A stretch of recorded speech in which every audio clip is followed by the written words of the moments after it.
All right, man. We're getting ready to start hour two, and we're gonna come in strong with some with a little Mike Tomlin talk because we have a friend, Julian Turner, who is not as big of a fan of Coach Mike Tomlin as we are, and we're not Steelers fans. So let me get him on the line. Now, the bad thing about this is probably Pete is never mind. Julian Hello? Turner, how's it going? Hey, what's going on, actually? You are live on ACB and Parlay Pete podcast, and Parlay Pete is playing Black and Yellow in the background. I don't know if you can hear it. I mean, I can hear it. I mean, it's a great song. It's unfortunate that Mike Tomlin and his Steelers couldn't do anything to to represent the song better. So Mike Tomlin has won a Super Bowl, been to two, hasn't had a losing season. Somehow pulled 9 and 8 out of his ass this year, and you're not satisfied. And you say I'm Steelers sorry. Nation isn't satisfied. Well, yes, Steelers Nation isn't satisfied. So we'll start by saying this. Much respect to Mike Tomlin for what he's accomplished. I mean, he's won a Super Bowl, been to two. I mean, that's no small feat. All right, so we're really having a conversation about where do we rank him as not just an elite coach, but a great coach. We talk about these Bill Belichick's of the world. Does he have what it takes to be there? So by no means are we having a conversation as if he's some scrub. What we're saying is that just like Aaron Rodgers, I mean, it's not enough to win individual stats.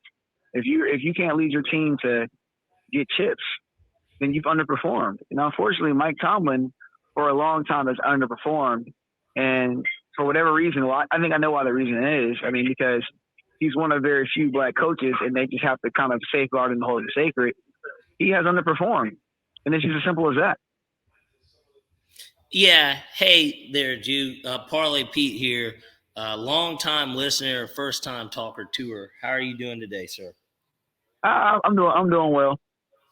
Yeah, you're not hungover from Seattle, are you? Yeah, I'm still. I mean, being West Coast and East Coast. Back together. Okay, we get that. Yeah, it takes a minute to get readjusted. Your body gets reacclimated. But we've been drinking coconut water.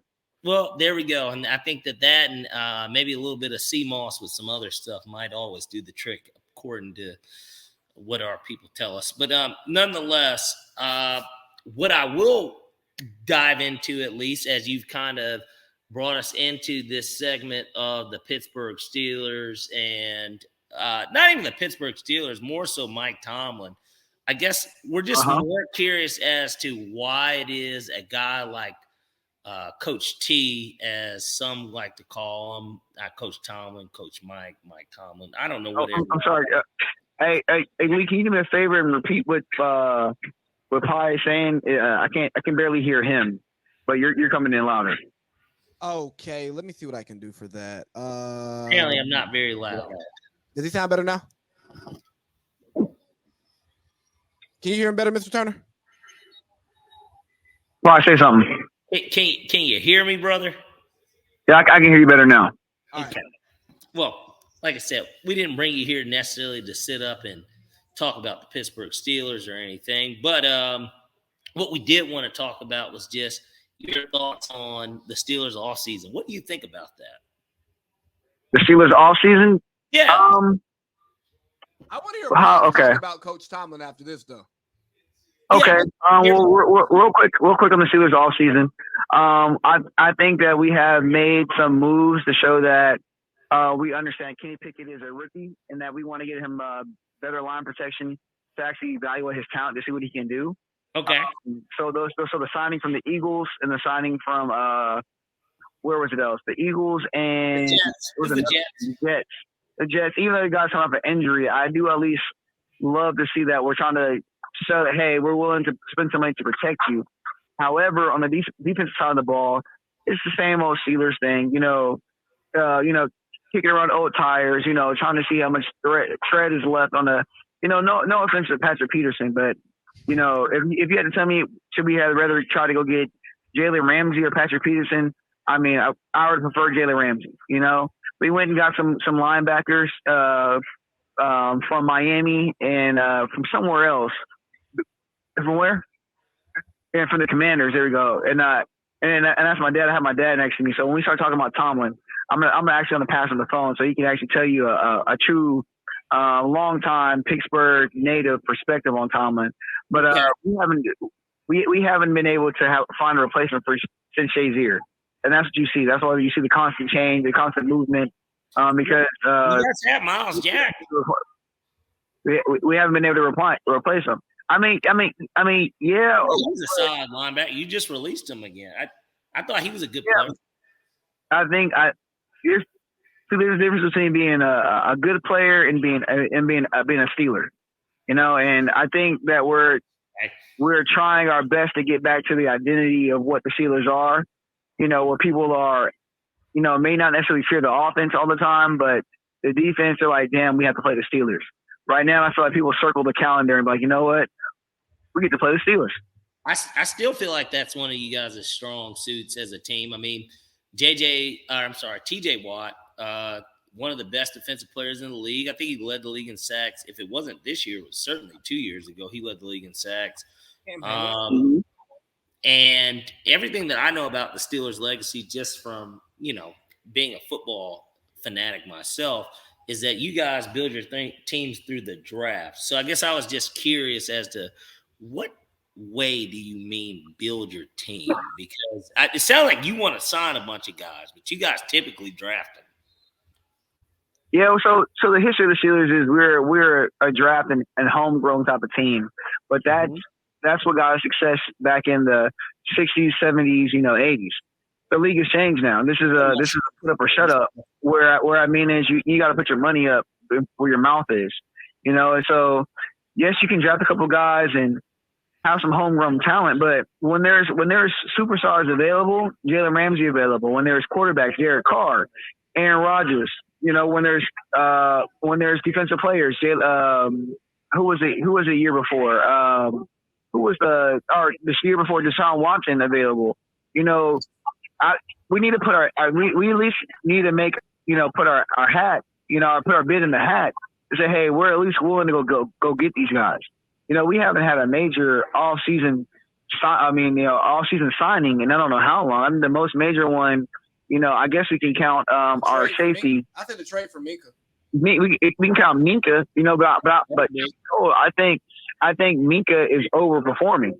Right, and I think he's overperforming, and that's because of the lack of hope he has around the secondary. Well, now you got Patrick Peterson. You know, you didn't want to give up. Right, you added a guy. You didn't want to give up a 5th-round pick to go get Stephon Gilmore. Yeah, you know, we got Patrick Peterson now, but I mean, what is he going to give us? A year, maybe 2 of, you know, what? 7 games if you're lucky.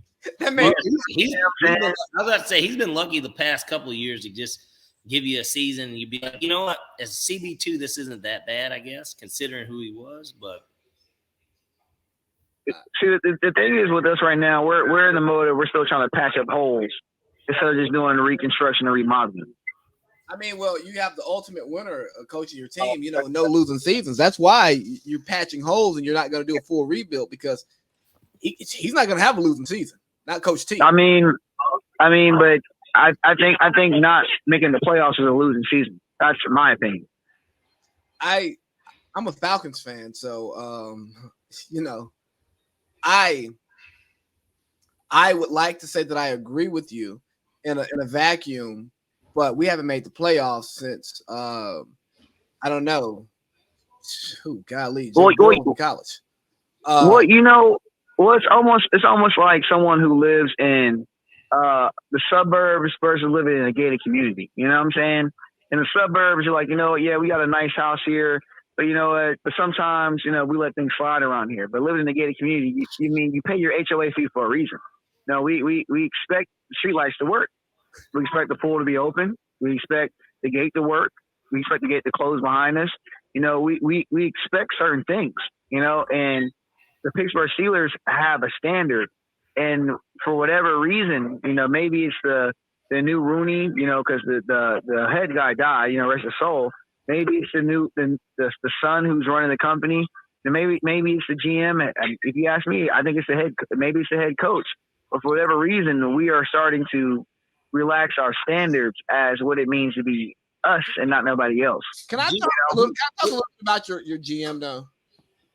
I think what y'all did the last couple of years was absolutely terrible. The commitment to Big Ben when we knew he was cooked and not trying to get a new quarterback, and then allowing Kevin Colbert to draft last year, even though he did get GP. We allowed a guy to draft a team and leave after on his way out the door. Yeah, I didn't like that. Who does that? Yeah, it's a bit ridiculous. It's a bit ridiculous. The Steelers are well run. They still went 9-8. So I mean, well, maybe they trusted him enough to do it, and maybe he didn't do. But didn't the Ravens do the same thing? Didn't Newsom do the last draft? He didn't. He's still in the building. Ozzy, but he's still in the GM. Regardless of it, but he's in the building. Regardless of it working out, you know, we can say, oh well, hey, see, at least it worked out. See, I told you. No, he went and took another job. But clearly, we can say that's an emotional, personal relationship type of bias instead of making a business decision. You know, that's we can tell. Hey, you guys must have been really cool. For him to be like, you know what, I'm gonna allow you to pick the team on the way out. Right. Well, Steelers they are a smaller market, so you know they have some mom and pop qualities, and that takes us to the coach. I mean, Chuck Noll. You know, yeah. What's my man's name on TV? Bill Cowher. Bill Cowher. Mike Tomlin. That's it. You know. Oh, yeah, we do have a sense of loyalty, you know, but you know we have a sense of loyalty when you've earned it. I can't tell you that a GM, you know, that, you know, I mean, you know, hey, he got us a talent. You know, I can't blame our GM who just left that he didn't get us talent initially with Le'Veon Bell, AB, you know, Ben and Boswell. You know, again, he has his share of the blame. I mean, getting beat by Bill Belichick's not the worst thing in the world, is it? I mean, he's a GOAT. It's not the worst thing in the world, but hey, that song is old. And if you can't play a better song, then I need a new DJ in here. I need a new producer. Well, hey, and Hove did. Let's start there. Hove did. He did. He was the new aux for the NFL. So now, Mr. Turner, if we made you the new aux of the Pittsburgh Steelers, what would be your first move as of today, considering the cap reconstructions and who you could go get and everything? What type of splash would you make to make your team better for this upcoming season? Hey, I want to hear from Pops, Mr. Turner. I don't want to hear from Julian. I want to hear from Pops. All right. So I'm gonna pass the phone to my dad. And I want you guys to ask him the same question. Okay. Okay. I will do. Yeah. Hey, how you doing, Mr. Turner? This is Pierce. Hey, how y'all doing, gentlemen? Doing great. We're doing fantastic. We're doing fantastic. We're glad that you could join us for this episode today. I asked your son I think a relatively easy question, but basically the question would be, what should the Pittsburgh Steelers do today in order to make this team a playoff team for next season? Well, I mean, I'm born and raised in Pittsburgh, number one. And I came up in the Chuck Noll, Bill Cowher area. And, you know, what I see now compared to back in the days, there's a lot of discipline back then that's not happening now. You know, Tomlin's a good coach, you know, in my perspective, but he's just not the Steelers coach anymore. I mean, because the reason why I say that is because Pittsburgh holds on to their coaches for years. I mean, we're talking longevity, 18, 19 years, till it comes a point in time where it's just time to move on, because you're talking years and the game changed and the talents changed when it comes to football. We all know that. You know, we ain't wearing no big shoulder pads no more. Some of them aren't even wearing any pads and playing football. Right. You know what I mean? No, sure. Yeah, so we got to look at it, what we're dealing with right now, you know. But going back to your question, you know, and tell me your question again one more time. What would you do today that could change what's going on with the Steelers to where you guys could be a playoff team this upcoming season? Well, number one, you got to go out and get the players because, like I said, football changed. The NFL changed. It's about now. It ain't about 5 years down the road. It's about now. It's all about now. With any team in football, it's about winning a chip now. Right. We got the Eagles, we got, the Chiefs and whatever. They can win the Super Bowl this year and they can say, hey, the next 2-3 years, they okay. Even if they got to rebuild, as long as they won that chip. You understand where I'm going with this? Yeah. Oh, for sure. I think Yeah, but they'll bring in all the players that they need just to win that because Tampa did that with Brady. Bring everybody in to load up. We bought veterans in on their last leg or whatever, sign a contract for 1 year, but we're going to build this team just to win this chip. And once we win it, it's okay. And that's what football is right now. It ain't about getting these college players and grooming them for 5-6 years. No. Any college player in their right mind, once you come out of college, I'm not coming to NFL to sit for 4 or 5 years. I'm a starter. I'm moving somebody out. That's just my perspective in it. I want to play right now. You ain't grooming me for 5 years. So I want to play right now. And that's what football is right now, how we living in real time. You see what's happening this year, teams are loading up. And the teams that's loading up is the teams that's contenders.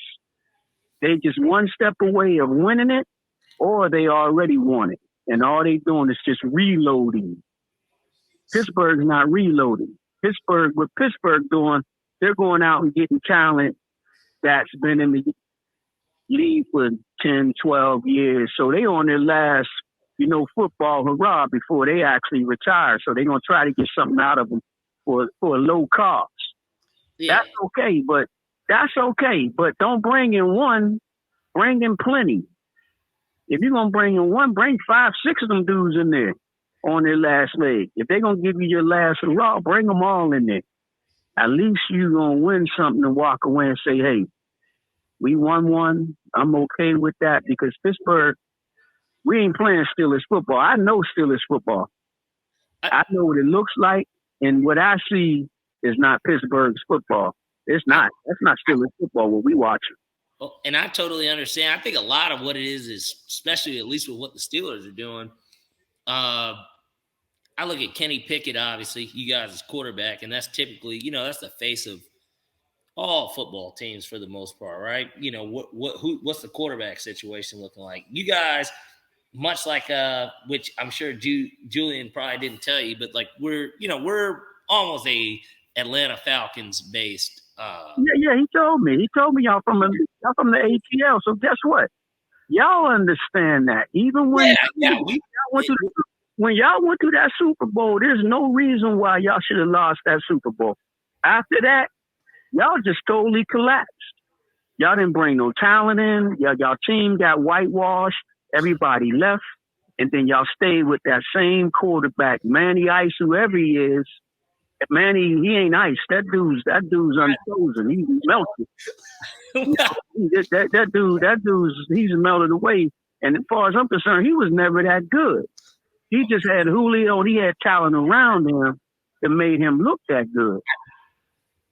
I think that there are a lot of different people that would disagree, but this is what I will say, just in a sense of why I even brought it up. I brought it up because you guys, just like the Falcons, had a quarterback for a long time, have been there, and now this would be the kind of the rebuild period for the Steelers. I am not sure if Kenny Pickett is the guy, but certainly there are – the defense to me isn't the issue there. Like, I don't think that's the issue.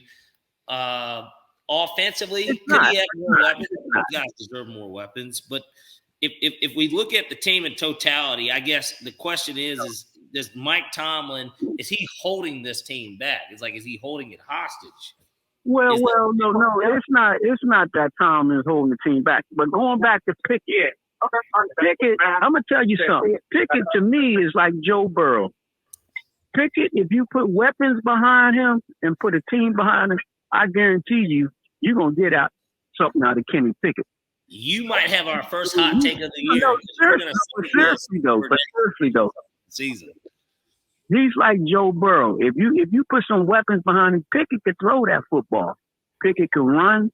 The only thing that's wrong with that is our offensive coordinator last year, Matt Canada. I don't know what he say it again. Terrible. Matt Canada blows. I mean, I'm with you. I'm with them. He needs to go back to Canada. Matt needs to go back to Canada. Wasn't Matt Canada at LSU at one point too? Who cares? He's not good in the NFL. But he was horrible. And what they didn't do is they didn't put everything around Pickett to make Pickett become that quarterback that he can be and he should be, because he's just like Joe Burrow. Know what the Bengals did? The Bengals put weapons behind Joe Burrow. Well, y'all got George Pickens. Yeah. That's George what Pickens is a star. But we don't have weapons like the Bengals do. Bengals got 3 receivers that's true receivers. We don't have that. So you don't like Deontay Johnson? No, Johnson. You know something? I'm gonna be honest with you with Johnson. Johnson drops a lot of balls. Another thing about Johnson, he's scared of that slant. When he run that slant, he drops that ball because he think that linebacker gonna light him up. This ain't 1985. They can't hit him no more. What's wrong with it? Well, what I'm saying, he's still scared because he think he's going to get hit. But Johnson, Johnson's our number 1 receiver. When he runs across the middle, he imagines himself as AB and Vontae Burfict coming. Look, AB was the best thing far as running that slant. When AB ran and caught that slant across the middle, AB was gone. Many would argue that AB's the best. AB was the best receiver on Tampa Bay when he was there. Look,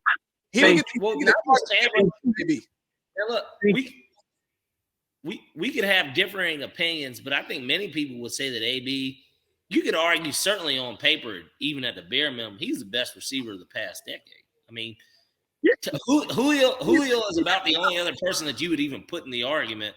But statistically, yards and touchdowns and receptions, AB, who was better than AB? Hey, 1 second. 1 second, Mr. Turner. Go back in this. I just need 1 second, Mr. Turner. AB was the nicest receiver Pittsburgh had. Oh, I mean, he was the nicest receiver in the league at his peak. I love Julio. Right. Yes, I love Julio, but Julio did not score touchdowns.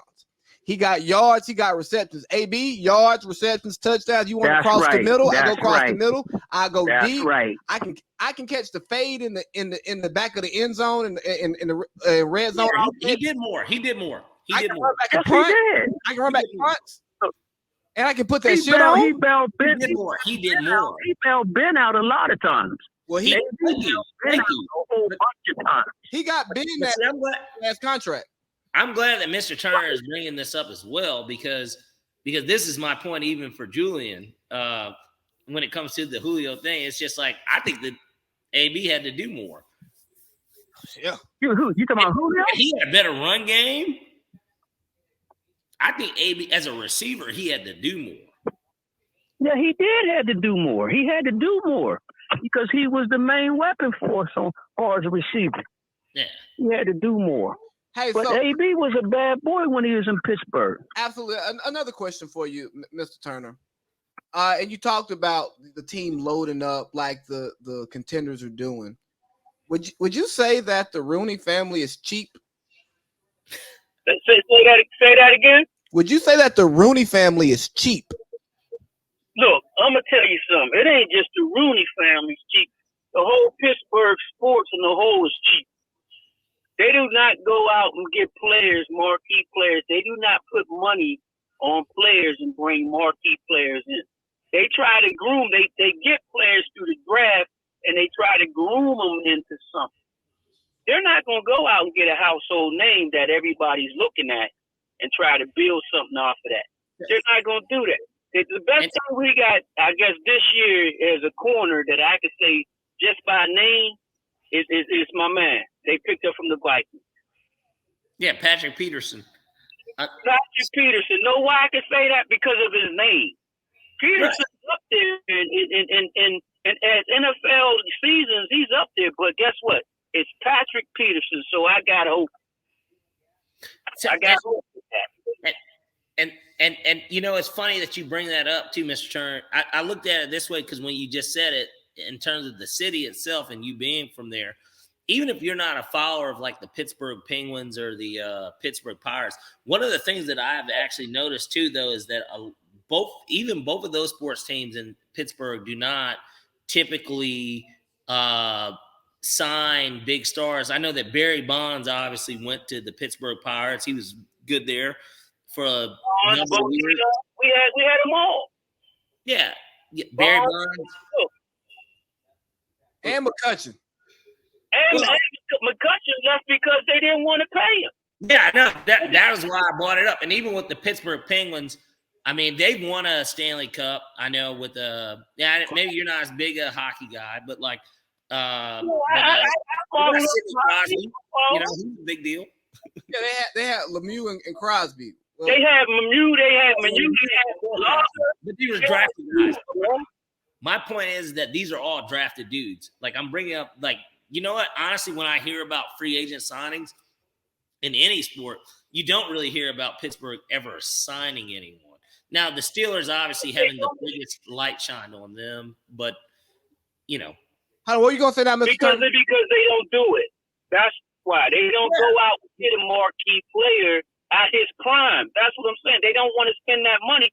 No, they pay the most money to a Pittsburgh Steelers football, Ben. Ben got over $200-something million, and when Le'Veon Bell, they didn't want to pay him. That was Bell's money that they gave to Ben. Yeah. They should have paid Bell back then, but Ben got that money. He was the highest paid Steeler ever. $200-something million, and they held on to Ben for all those years. Well, but Ben Pittsburgh, throughout sports franchises, they do not put out money and bring in franchises. People that we want to see that's out there on the market, they're not going to do it. They just don't do it. For some reason, the Rooneys just don't do it. So one last question for you, Mr. Turner. If I'm a free agent and I'm picking between cities, we talk about these big markets, but all of us who've traveled know that you can have the same kind of fun in any kind of city. You can be in the burbs, you can be in a small market, large market, big city, small city. It's a 9 in every city. And if your mouthpiece right, if your money's right, you can find them. What is there to do in Pittsburgh that would make me want to relocate there to play for the Steelers? Make you want to relocate there? Yeah, if the Steelers offer me a contract, what makes you want to other than football? Other than football. Yeah. Pittsburgh has a lot to do for us community-wise. There's a lot of our culture in Pittsburgh. Okay. There's a lot of things, culture that comes out of Pittsburgh that's directed towards us that we know about it, and something. It's not like the ATL. So the ATL is big on culture. The ATL has something going on every single day in the ATL that you can get into, that they have something that may interest you. Pittsburgh has something where sports, medical, but they also have functions as far as the community things that you can go to. You just got to go there and you got to see it for yourself, because Pittsburgh's a city that is known for sports. To tell the truth, they're known for sports. And then, back in the days, we talking about steel mills and all that good stuff. Oh, they're well known for sports. Remember, because Pittsburgh was at one time the city of champions. All three of our teams won that whole year. Remember, the Pirates, I don't, and the Steelers. They all won a championship that whole year. Y'all don't remember that? Ooh, I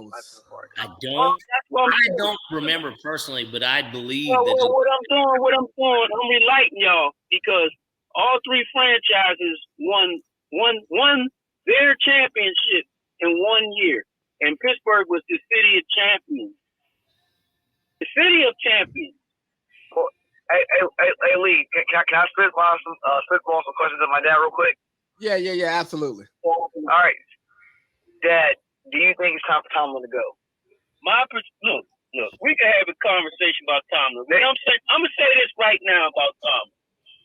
Tomlin is not Pittsburgh's coach anymore to me. What I see it is he's been there long enough, and his time in Pittsburgh is over. Tomlin's a good coach. He can go somewhere else and coach, but he's not Pittsburgh's coach no more. And that's it. Is 8-8 the standard for Pittsburgh football? 8-8 is not the standard for Pittsburgh football. You guys haven't gone 8. You went 9-8 this past. You had a winning record. Look, there you go. See, you're saying it. You're saying just like everybody else. No, I'm not. But I'm not here to sound like everybody else. I'm just saying you guys went 9-8 with a rookie quarterback, and I don't think that. I didn't think y'all would win 9 games. So tell me this: both of y'all from the ATL, I believe this, right? Right? Yep. That's correct. Are y'all happy with the Falcons? God, no. I'm mad. I'm giving them money. No, I'm not happy because I don't like losing football. But I can say that at least with what we've had, I've seen the progress. So the same question is, you're not happy with the Falcons. Know why you're not happy with the Falcons? Because they're not winning. Pittsburgh's not winning. 8-8 of 500 in NFL football is not a winning season. You play football to win the Lombardi Trophy. They don't care about 500 in the NFL. They look at the team that raised that trophy. Who you think they talking about this year? The Chiefs or the Steelers? The Chiefs, for sure. I mean, we want to watch Patrick Mahomes, not Kenny Pickett. Thank you. They're not talking about Pittsburgh. They're talking about Kansas City because they won the trophy. If the Falcons would have won this year, guess what? They'd have been talking about the ATL. No, these are big facts. They would have been talking about that. And last question, Dad. Why do you think that Tomlin doesn't receive the criticism that we give him? Why do you think the mainstream media doesn't do it? The mainstream media don't want to ruffle feathers with Tomlin because Tomlin's a black coach, number one, and no one want to play that race card. You know how it is. We all black, so no one want to get into that topic because it gets messy. He's a black coach, and they don't want to ruffle those feathers. So what happened is with Tomlin, it's easy to say, quote unquote. I'm saying that, when you hear it on TV with these sports people talking, and you got to understand who's talking. When they say Tomlin is 500. You know what they say? Players like to play for Tomlin. They like to play for Tomlin because Tomlin's a nice guy. We know cold words, brother. Tomlin's a good guy. Mr. Turner, they're saying they want to play for Tomlin because he's a nigga. No, not just that.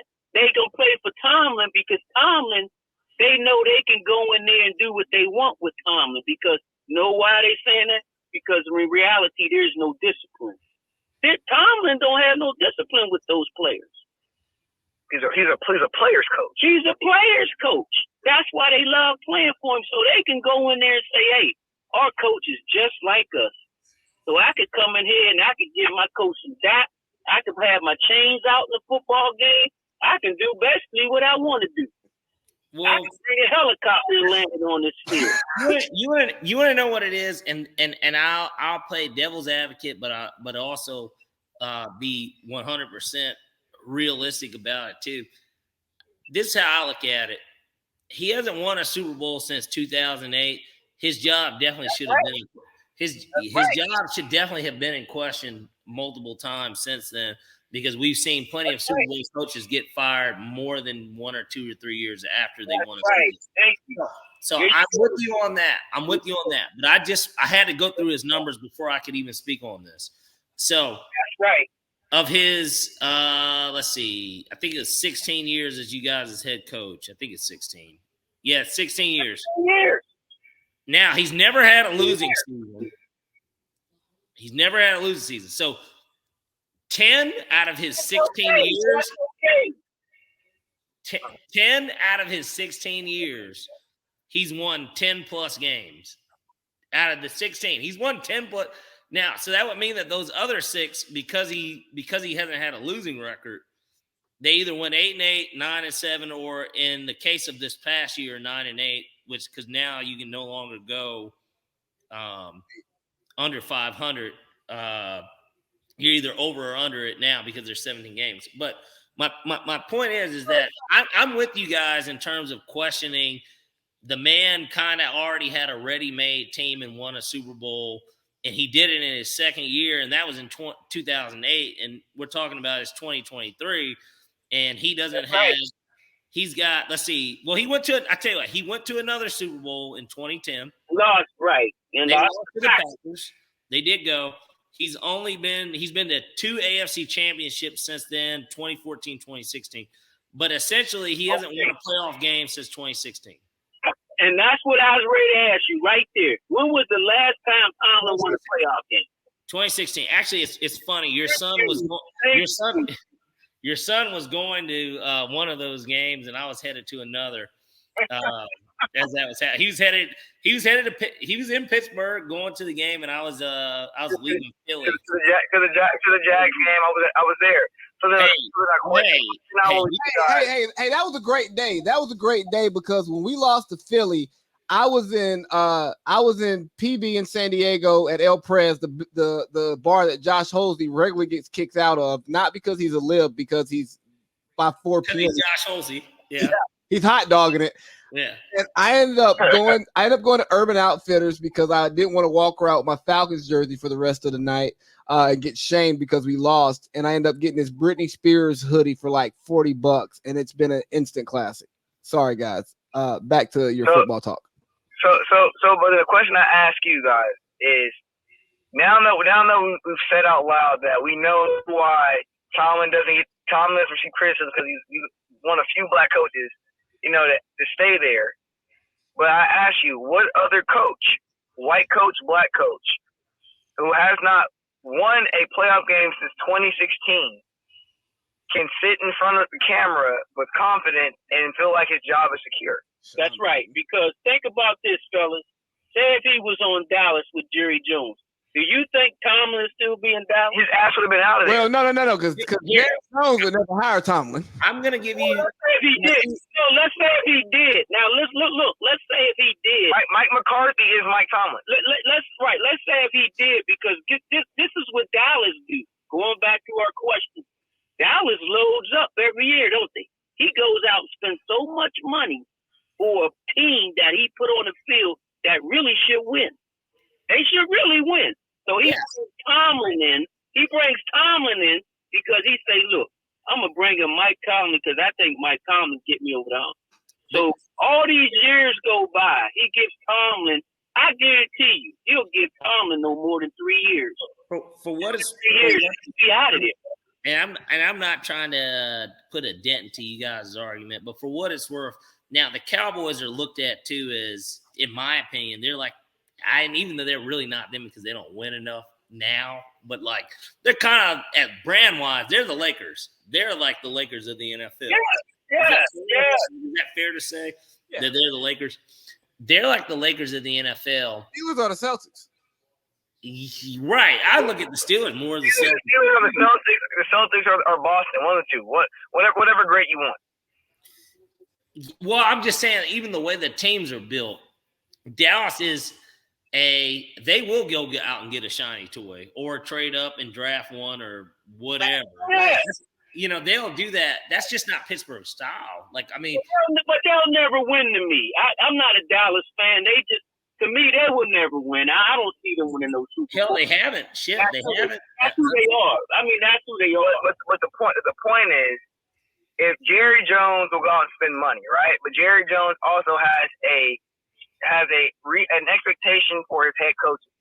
Hey, I'm bringing in a talent, and you guys got 2 to 3 years to show me what you got. And if not, on to the next man. That's right. And what we're saying is that if Tomlin went to any other franchise besides the Steelers, his ass would have been fired a long time ago. But I was, and that's not a knock on him. It's a knock on productivity because we are in a what have you done for me lately? You can't hang your hat on what we did in 2008. You can't hang your hat on to the fact that you went to the Super Bowl and lost 2010. We have not won a damn playoff game since 2016. Like people think we're just talking shit when we say that. What coach who has not won a game, a playoff game, in 7 years now, has their job still. None. You're absolutely right. And honestly, obviously Bill Belichick has. I can't think of many that have been coaches in the last and Andy Reid. I'm trying to think of coaches that have even been coaching for 7 years, like that have had one job. Philly ultimately fired Andy Reid when they were like, "Hey, man, but you know, you're doing great." No, he's right. Just in a sense of, if we look at the NFL, how many coaches have been coaching at their same job for the last 7 years? It would only be Bill Belichick and Andy Reid. I can't think of anyone else. And never being honest about it, right? We talk about the question, guys. I said Peyton. The question you guys always ask me is, okay, if not Mike Tomlin, who else? So now I kick this back to you, Andy Reid.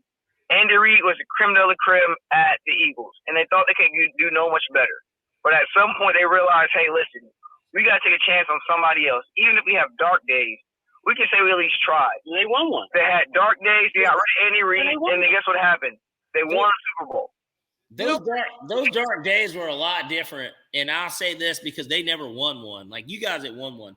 Like the Eagles as a franchise had never won. But I'm just saying, no, you just really have to sit back and really look at it this way. They had, first of all, the Eagles as a franchise had never won. But then, two, he had never won. You guys as a franchise had won one. And I'm not saying Mike Tomlin was a coach in waiting, because he was not on that Steelers. I know he came from, like, Minnesota, right? So, like, he wasn't like this coach in waiting or anything. Secondary coach. He was a secondary coach. He got brought up. He got brought up. He came from Tampa. He was a defensive coach. He was with he's on Gruden's staff with McVay. Like, he was on Gruden's staff too. But again, okay. But the question was, you guys always ask me, if not Tomlin, not who else? Hey, and I throw out black coaches all the time. The point is, we can't be afraid to imagine a life past Tomlin, to where it's like, you know what, something's got to give, because you know the Eagles did it. And Kansas City did it, because guess what? Kansas City, even when Alex Smith was winning games, Kansas City was in the playoffs down there every year, or real contenders to at least make the playoffs every year. And the Eagles moved on, won a Super Bowl, fired their coach, went to the Super Bowl again. They got Andy Reid in Kansas City, and with Patrick Mahomes, and it's been a match made in heaven ever since.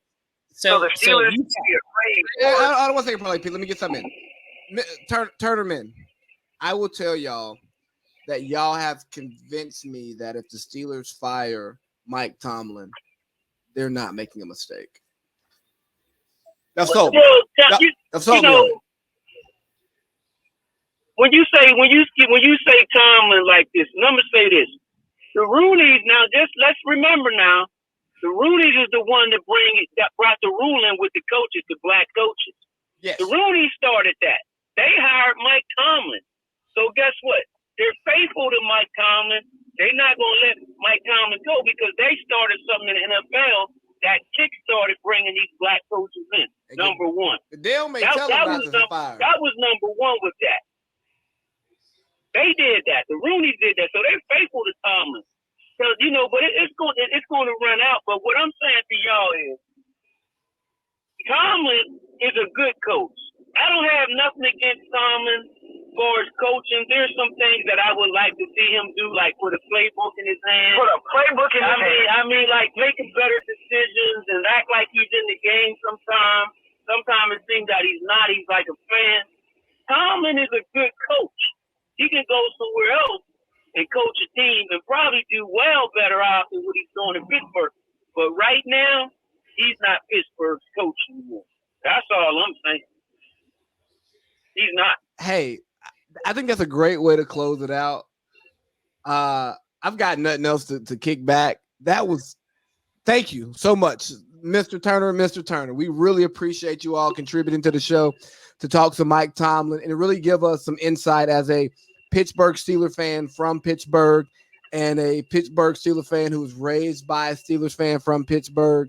Man, we really appreciated that so much, because. Well, I'm going to say this too, brother, and you doing this you're doing this podcast right now. Yes, sir. I got other Pittsburgh brothers that they was coming and chime in on your prompt. You give us the time, we'll come in and we'll talk. And we can sit down and have a nice conversation and talk about Pittsburgh Steelers football if you really, really want to know. And you know what? We can definitely do that, especially now that it's the off season and we got some time for just going down rabbit holes. We'll talk with Julian about setting that up. And I got a Pittsburgh Steelers friend, Pittsburgh Steelers fan as a friend, and he would love to come in and chop it up, and we can get just Pittsburgh Steelers. We can go all Pittsburgh Steelers for one podcast. We can definitely do that. And get the perspective on everybody's opinion, and then guess what? Once you get everybody's perspective about Steelers football and Steelers fans, I guarantee you, it's just going to come to one common denominator, and I guarantee you, we all going to say the same thing on the end state. It's going to be the same thing, and you're going to get the picture. Hey, we're going to set that up. Hey, Julian, we'll talk about this in the group a little bit later, okay? Hey, appreciate you guys. Love you, boys. I love you, guys. Thanks so much. It's good to have you guys on. Thank you for coming on. Yeah, you're welcome. What a segment. Certainly, we got to hear. If you weren't educated on the Pittsburgh Steelers and their internal fan base issues, you got to get a perspective out of that. That's for sure. That's why I had to kind of do the lookup number, and I think that from the Super Bowl perspective, for sure, I could totally understand how. Well, you haven't won a title since 2008. When you should have been talking about 15, that's about 15 years. Now, granted, that was year 2 of him, and you haven't won a playoff game since 2016. I mean, you had at a time where you had arguably the best receiver, best running back, and a top 5 quarterback in the league. That era of 2014 to 17 was their time. They definitely, but that's their last playoff win. Well, when they lost to the Jaguars. But you know what? That was also the resurgence of Brady and Belichick. That's when they got hot again. And I know they got beat by the Jags. I meant actually, that 16 year, the year we played the Falcons played the Patriots in the Super Bowl. Because I remember it very well because I made a bet with both of them. You played the Steelers. Yeah, I bet $1,000 against Jew, and then I bet $1,000 against JP. And I mean, the Falcons hadn't even won. We hadn't even beat Green Bay yet. It was the day before. We were all hanging out, and I told them because I know Jew's a fan of that. And then JP was just so convinced. He's just well, if he's going to take that, then I'll take the Patriots, which is funny because we didn't even talk about maybe making a Falcons-Packers bet, which maybe we should have, but we didn't. And so, obviously, it ended up being the Pats, and that's what ended up happening. But my point in even bringing that up is just the fact of that's how long ago it was the last time the Steelers had even won a playoff game. That was right after college. So, I mean, it's definitely been a hot minute. I don't doubt that. I just guess it's not even the whole argument of, well, who do you hire if you fire? I don't even think it's that. I think it's just more of a how sought after not only will our candidate be, but in reality, what direction are we going in with the hire to make this better? Because it's his fault. You know what? I think it's kind of like what Philly had to do and what Seattle was probably looking at doing, but they end up moving Russell, is just get a new voice in the building. Just get the new voice in the building. But I will say this, and this is not a knock, and we definitely need to set up this Pittsburgh Steelers pod. I think that'd be a fun off-season podcast to do, right? But just think of how entitled they are as fans, and because they have titles, they get to be entitled. But imagine us going from 16 years without one losing season, one Super Bowl. I'm not saying we wouldn't want more. We damn sure wouldn't be calling for a coach's job. And when Julian talks about the difference in a Falcons fan and a Steelers fan, I kind of get it, because our standard isn't excellence. We just want relevance, and we want to be above average. And yes, and I brought up our statistics on that, which is why to me this season is so important.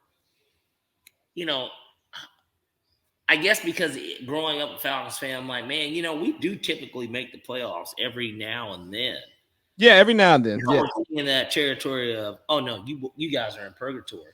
And that's kind of how I was feeling. It was one of those things. So I had to go back and look at it. There hasn't been a 4-year stretch where we hadn't made the playoffs until now since the 82 to 91 stretch. Between 1982 and 1991 was the last time the Falcons had missed the playoffs over a 4-year span. It's been 5 now, and this upcoming year will make 6 if we don't make it. So I think that it's like little shit like that bothers me, because even I looked at it, I was like, okay, they made it in 92. Then they made it in 95. Then they made it in 98. We are all here to do what Falcons do. Look at that. Made it in 02. Made it in 04. Made it in 08. Then, of course, we had the run with Matt. And then even once the Matt pause came in basically 2013, we made it again in 2016, then made it again in 2017, and then you haven't made it since. And it's just kind of like, God, lead. Like, I don't know, man. Can we do something about this? Or I'm just happy I'm locked in at my ticket price before the offseason actually kicks off. What do you think we're going to get Lamar Jackson somehow, somewhere? I sure hope so. And some of the stuff that I've heard about the Lamar Jackson piece, and we can kind of pivot there, is that a lot of teams have not wanted to talk to Lamar because they did not want to negotiate a deal for the Ravens to then just match it and then they get their guy, right? Mm-hmm. So I totally understand why they wouldn't make an offer. And this is where not having a big agent an agent from a big agency hurts Lamar, is because they could negotiate contracts off the record while negotiating a contract on the record for someone else, Right. A team could say, hey, we'll offer Lamar this right here, but say it in passing, or, hey, we've got this much and guarantees that we're willing to let go. And let them read in between the lines. So yes, I still hope we get Lamar, and I'm somewhat optimistic about it. The Colts have emerged as a team who's interested in Lamar, but also hold on, let me just close out Lamar and I'll let you go. And a unregistered agent with the NFLPA has informed teams that Lamar Jackson is fed up with the Baltimore Ravens. And I will tell you, that is some smear campaign bullshit. I listened to Colin Cowherd. He called cap on that, by the way. But go ahead. Oh, Lamar called cap on it? Even better, because I listened to Cowherd today try to compare Lamar to Kawhi Leonard and say that they don't trust anybody, they don't trust organizations, and they're not they're not verbal. And I go, here's the thing. The white guy that does media. It does. It's, hey. What do you mean they don't trust anybody? Because they don't speak to you. Because they don't use the agents that y'all say that they should use, because they go, hey, dog, I'm him. So pay me what the market bears, and I can break off my family instead of breaking off this random ass person who don't give a fuck about me, because once I get bad, he don't want to represent me no more anyways. And because I'm not talking to the media because y'all gonna say what y'all say, I'm keeping my stuff in tight. That doesn't mean that I'm not verbal. Because if you listen to Kawhi's teammates, now Kawhi, he cool, he just don't fuck with y'all. Have we heard a teammate come out and say anything bad about Lamar? We talked about the Pittsburgh thing. The Pittsburgh O-line turned their back on Le'Veon Bell when he was trying to negotiate his contract. And that it is what it is, right? But you've only heard good things about Lamar from his teammates and even former teammates. Like prior to him getting to the league, even when he was at Louisville. I mean, nothing but good stuff. And even Hollywood Brown, who was there with him, was just like, hey, man, pay that man. Like, you know what I mean? And talking about the different things that the organization does. And then you hear, well, the Baltimore Ravens are one of the best ran organizations in the league. Yeah, they're a well-ran franchise, but they care about the franchise more than they care about the players, which is fine. But if you are a star player and you want to be treated like a star player and not treated like just a member of the team, it's not gonna mix and match. And when a guy in your division gets 230 guaranteed all the way, who is not an MVP and has some nasty stuff hovering above his head, and I got none of that, and you say, "Oh, well, I was hurt," and then the media is spinning this, "Oh, well, Lamar had to finish the last 2 seasons. The team said he would be back, and then he wasn't back." Well, if you know anything about anything, and this again the difference between a media person talking or somebody who worked in a front office and then went and then is now in the media. New, yeah. The people who worked in the front office say, "Yeah, if I'm Lamar, I don't play either. I'm not going to go out here. You don't want to pay me yet. You don't want to give me my money. I'm not going to go out here and get hurt for you." IT, we talked about him earlier in the Jaylen Brown segment. IT went out there and put his body on the line for the Boston Celtics, and they moved him in his contract year. They didn't pay him because they knew he was done. They saw his medicals. Right. So why would Lamar damage his opportunity to get paid for a team that wasn't going to win a Super Bowl anyways, and he knew that. And guess what? Dame Lillard talked about this, and y'all don't want to believe it. If I don't win a ring, yeah, it's gonna hurt. But I know I played the game. I got the most out of my talent that I could, and I played the game the right way. I know people who have won Super Bowl rings. Excuse me. I know a person who's won a Super Bowl ring. I know of people who have won Super Bowls, right? And they're not on TV. They're living a life like they're living a blue collar life. But there's other, but like Lamar Jackson makes that generational wealth. He makes it regardless, really, of what deal he signs. As crazy as it sounds, like but the point of anybody's deal, he still makes generational wealth. I can't take my Super Bowl ring to a realtor and buy a house. Maybe one time. I can't do it a second time.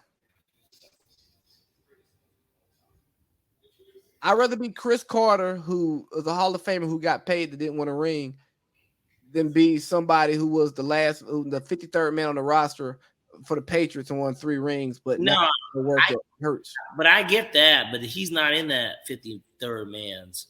No, I mean, so it's to me at least that's irrelevant to bring up in regards to him. I get the money's the most important thing. I get it, but like this is all I'm saying is this. Okay. In his perspective, for him to think that just because the last guy, and technically, if you want to even be technical from a negotiation standpoint, that is not the last quarterback deal that got signed by a starting quarterback. So, right, Russ, right. Those deals came after that, and I don't think. We all knew that that was a poison pill. It's so crazy because that's that, and I always remember that deal because that was the difference between Deshaun Watson being our quarterback and being the Browns quarterback. I think he absolutely was coming here, and that was where it was trending. And they were like, "Well, we'll guarantee your whole contract," and they were like, "Yeah, let's get something that's never happened before."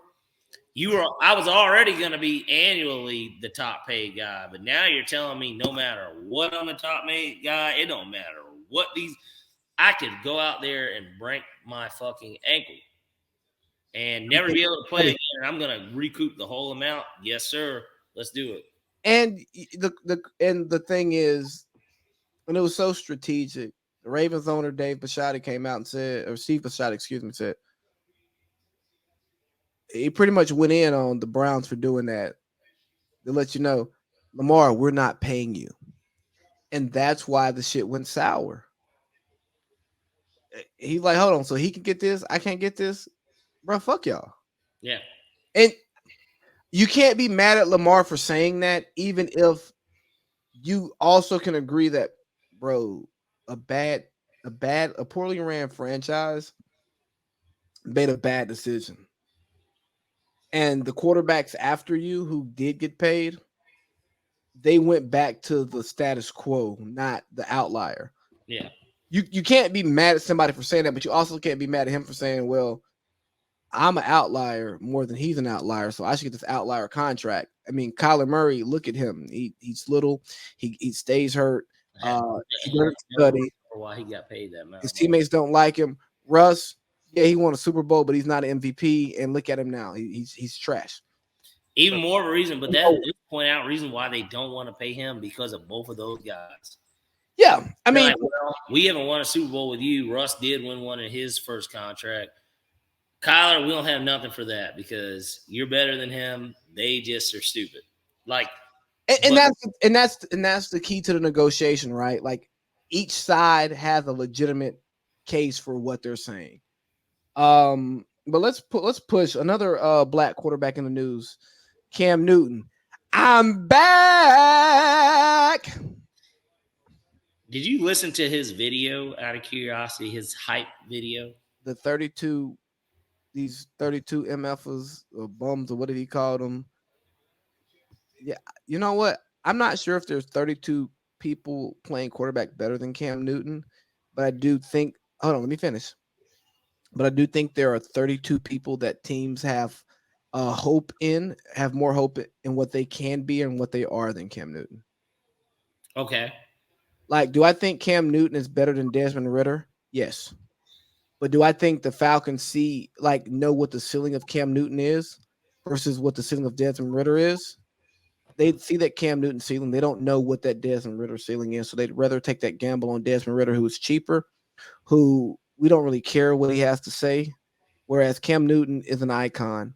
He's a personality. Like they say, we don't know if Cam can be a backup because he's the league MVP. He's this, he's that. And my response is, well, that shouldn't matter.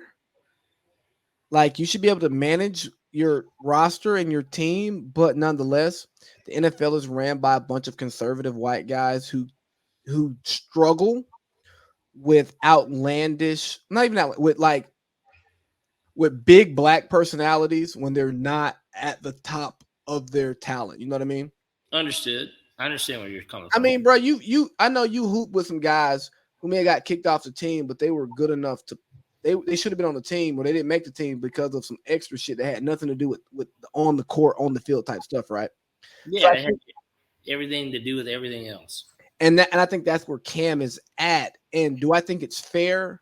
No, but I also understand that life isn't fair, and it's never going to be fair, and it probably shouldn't be fair. If I don't want to pay you for whatever reason I choose to not want to pay you for, more times than not, I can do that.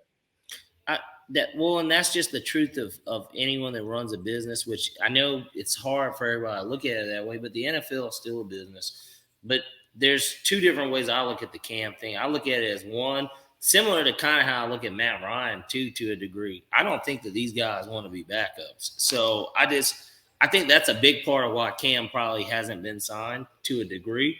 And maybe he won't even talk to anyone because I don't think that Cam is set to sit up for 16 weeks and go to a healthy championship organization and he'd be the backup. We know that he's a better quarterback than whoever the Rams had before they had to go and get Baker Mayfield. Like, he was better than that brother, bro. Like, he's better than him. We know that. Like he's better than him. So he's better than Tyrod Taylor.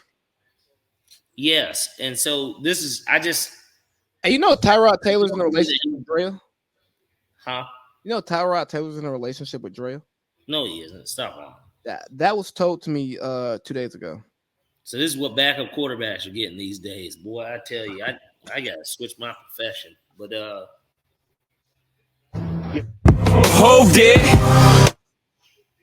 I am about to get screwed to March Madness is starting to. That's all out on Florida Atlantic. I took your boys. I took the Vols on the spread, and right now that was like, I think I had told you I only needed two things. Yeah, you're not getting those two things. Yep, because this is one of them, and they're down 4 now, but they were up 5 at the half. I really wish I had a drop for Amory. Is this one thing that got me tripping? Oh, if he had made that 3, bro, it was over. Another question for you. We talked about Cam. Oh, it's over, bro. Florida's done. I mean, Tennessee's cooked. We talked about Florida. Not Florida. We talked about the Panthers and Cam. The Panthers apparently sent 14 people to CJ Stroud's pro day, and he's now the odds-on favorite to be the first overall pick. Do you think that was a smoke screen, or no? We moved up to get the first pick, and we're gonna go see CJ. We're gonna go see Bryce, and we're gonna make a decision this weekend. I think that they realistically saw enough at the combine to where they had an idea of what direction they were going in, but now it's just like straight homework. Like, I mean, I would like to believe that they probably are leaning CJ. That's what that's just because that's just what my football mind has seen. I've seen CJ to me, and I thought that since last year that really he was the top guy. And I get it, like there's a lot with Bryce too. And then with Anthony Richardson, I guess there's now just this hype because of, man, look at what he can be. Like, we're not even like, he's got this size, this. I mean, he went to Florida for a reason. Florida had a lot of hype going into him this past year. I know Josh did. I know he's a Florida guy. That's one of his many teams. But, like, you know, all that hype and nothing came out of it. So I think that they're just doing their due diligence. I do think that they know who they want to choose. They just want to be proven wrong. You want to know something funny? I heard listening to some sports talk radio today. Mm-hmm. They were saying, well, is it a conspiracy? Are they just acting? Are they trying to put up a smoke screen? And teams usually don't let you know who they're drafting before. I go, when you have the number one pick and you know you're not going to trade that pick no matter what, like Carolina, who traded up for that pick, you don't have to hide what you're doing. Right. When Texans took Mario Williams over Reggie Bush, we knew before the draft. Last year, you know, Aiden Hutchinson versus our guy at Georgia. People who knew Trent Baalke knew he wasn't drafting Aiden Hutchinson because he drafts traits. He doesn't necessarily draft production. Right. Who's the previous number one pick? 2 years ago? Quarterback. Burrow was it 2 years before I know. that. When Burrow went first. Say again? Trevor Lawrence. Oh, yeah. We knew Trevor Lawrence was the first overall pick after when he enrolled at Clemson. You know what I mean? It didn't matter who was there. When Burrow went first overall, since he didn't hide that, when the Dolphins allegedly tried to trade up for number one, they said, no, we got our guy. So when you talk about like Kyle Shanahan moving up to 3 and not showing his hand, well, yes, I'm at 3. Somebody at 2 can get who I want, or somebody can move up to 2 and get what I want, you know, or who I want. So I think CJ Stroud's the guy. I would rather gamble my job with CJ Stroud, an Ohio State quarterback who did not call plays and had the best talent on the field all but like 2 or 3 games of his entire career, over drafting an undersized Bryce Young, who has showed that he is actually a better quarterback, but he just does not have the physical skills. And if I had to draft Anthony Richardson, I would consider resigning. If my owner that's told a part of my job, yeah, and like that's a part of it. If my owner wanted me to draft Anthony Richardson or not Kyle Trask or Will Levis, I would consider resigning because I'm going to get fired at the end of the year anyways. And that makes a ton of sense. I mean, at the end of the day, I wouldn't want to be handicapped because of the position in the draft we are and potentially a need, that being determining my job, especially if I don't feel comfortable with said person as the person to be leading my company just because of where we're at. Like, nobody wants to be in that position, but that's what made the Falcons this year so peculiar anyways. I have no idea who we're drafting. I don't believe anything that I see. But this is what made it. Well, now we have a better understanding, too, if you look at it. Like, we have a better understanding that it's a good chance that they don't draft a quarterback because they signed Taylor Heineke. You're not cutting Ritter because you're not cutting Heineke. So unless you're cutting Ritter and this is just a huge smokescreen, those are going to be the quarterbacks this season. Can I tell you a Ritter opinion that I got this week? Go ahead. So I don't know if you saw the post going around of the Falcons possibly getting DeAndre Hopkins. So here's the post. Hopkins 6'1", London 6'4", Pitt 6'6", Jonnu 6'3", Holland 6'3", Patterson 6'2". Good luck matching up against that, especially in the red zone. And the original tweet was the Falcons reportedly interested in all-pro wide receiver DeAndre Hopkins. And the person who posted was like, please. And I respond, I said, problem is the distributor of the football. And his response was opinion. We all got one. And I go, you like Ritter? He said, yes. Well, I can't respond to somebody who tells me that they like Desmond Ritter because that tells me they don't watch football or they don't know how to watch football. Because I watched Desmond Ritter play football, and Desmond Ritter does not have stats to lead me to believe that I should want him to be the quarterback. Marcus Mariota did not play so well, especially midseason, to where I should have had to wait to the bye for Desmond Ritter to take over. Mm-hmm. And Desmond Ritter did not show plays. He did not have flashes of like, oh, I see something here. Yeah, this you is know how Anthony Richardson has flashes. Yeah. You go, okay, I get why somebody would bet their job on him. I wouldn't because I'm conservative, but I see why you would go that direction. Right. Yeah, Desmond Ritter hadn't shown that. Like Olamide Zaccheaus actually got deep a couple times, and Desmond Ritter threw it a couple, but yeah, couples being generous, yeah. But and Desmond Ritter threw it like 15 yards. He overthrew by 15 yards. Like, bro, where are you throwing the ball? Well, and not to mention, I granted it was just a 4-game sample size, but based on his 4-game sample size and the average of the NFL, he would have ranked dead last of all starting quarterbacks in the NFL that played at least 4 games. And I think that's he's a rookie, but that's a reason for concern. I mean, I don't remember ever watching the Cincinnati football game and saying, man, this guy is flinging it. I never got that. I never took that away from when I watched them play games.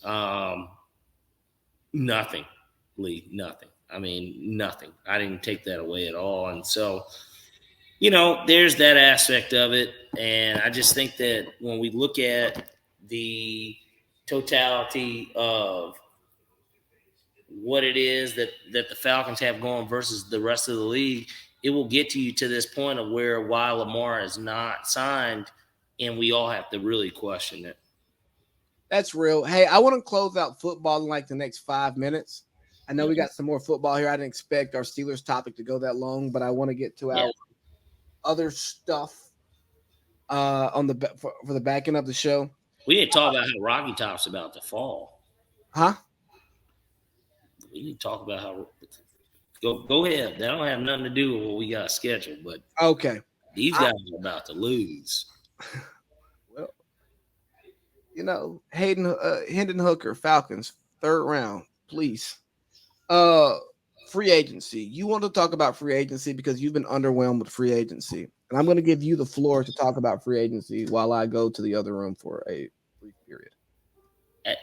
Yeah, and with the free agency, obviously, wow, right? We're already back here again for NFL free agency, and I think that in itself just goes to show that as far away from football as we are, we're always really right by it.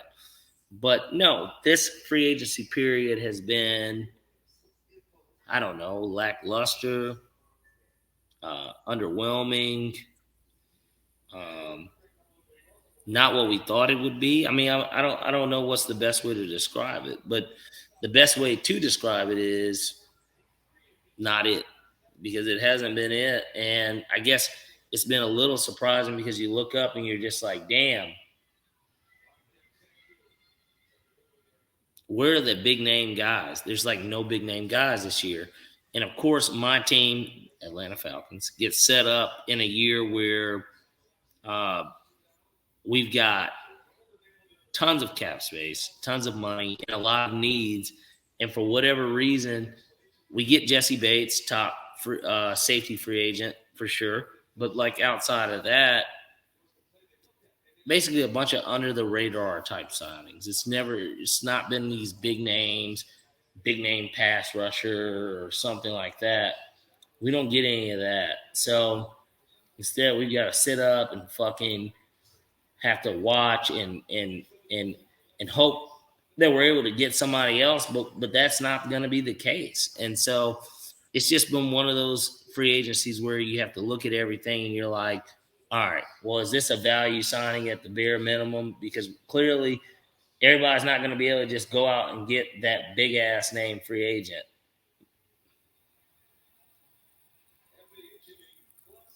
The thing about free agency and value. Most will say, unless you're a contender and you need one piece, and you got the cap room to get that one piece, you should only make value signings. If you are overpaying and you're not a good team, what's the point? Because it's a salary cap league and you're closing the door for other quality players, right? It's like drafting a running back in the first round that you're not going to re-sign to an extension. Right. Why would you waste the value when you can get a Isaiah Pacheco in the 7th round, and who cares how you feel about him in 4 years because you can replace him? Which I think is a bad for the running back position. I think there's going to be an overcorrection soon. There's going to not an overcorrection. It's going to revert back to the mean because it always does. It always does. And real quick before we close out football, because Josh Holsey laughed at some stuff that I said today. And Josh knows that I don't like when you laugh at points that I make, especially when they're valid points. We're talking about Zeke Elliott we're not Zeke Elliott. Sorry, we're talking about DeAndre Hopkins going to the Bills. And I go, well, that doesn't help their inability to control the game. They can't control pace. And in playoff football, you got to be able to control the game. Right. He says, well, if they score more points, that was his reasoning behind it. Because it's something, anybody's got one of the best offenses of all time, can just score points, and that will always win you games. But the best that's not the case. And we know that some of the most historically productive offenses, whether it's NBA or NFL or even MLB, don't win championships.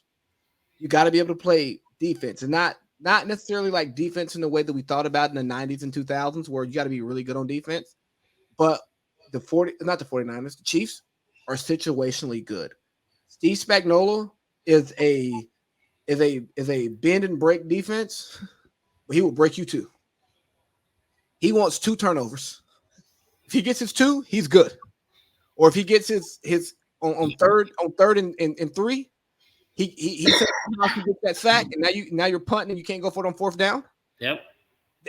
So you gotta be able to play situational football, and the Bills cannot play good situational football because if it's 2nd and 5, if Josh Allen doesn't run it on 3rd down, on 2nd down, and get 5. They can't turn around and get those 5 yards with their running back. They can't control the clock, like you said. Exactly. And so would getting to DeAndre Hopkins be great for them? Sure. They'll beat more teams 42-17. Yeah, they'll still go 13-4. But when the Chiefs decide to feed Pacheco like they did against the Eagles to win that game, that historic pass rush, the most double-digit sack guys on the same team, but they could not make a strategic stop, and the Chiefs could run the ball and pass the ball when they wanted to. It's called controlling the game. Exactly. And but Josh Holsey is the Eagles fan. He doesn't understand that what made Jalen Hurts a great passer was for most games they ran the hell out of the ball and they could control the game. Well, Josh fails to realize that that's how his team was winning a lot of their games. They could run the ball at will, and they had enough of a threat passing, along with the fact that their defense was, holding teams to 20 points and less. Well, they get up, and now their pass rush gets to pin their ears back and just go pass rush. Remember? Big all pro, 16.5 sacks to lead the league. 16.5. Yeah, but a lot of that was because the offense was putting the pressure. The defense didn't even have to put the pressure on it. No, our defense really wasn't good. They could just pass rush. We're up early, pass rush. So, yeah, we'll close out football there, man. We don't have to talk about Big Ben and the 49ers. Let's get to our last hour.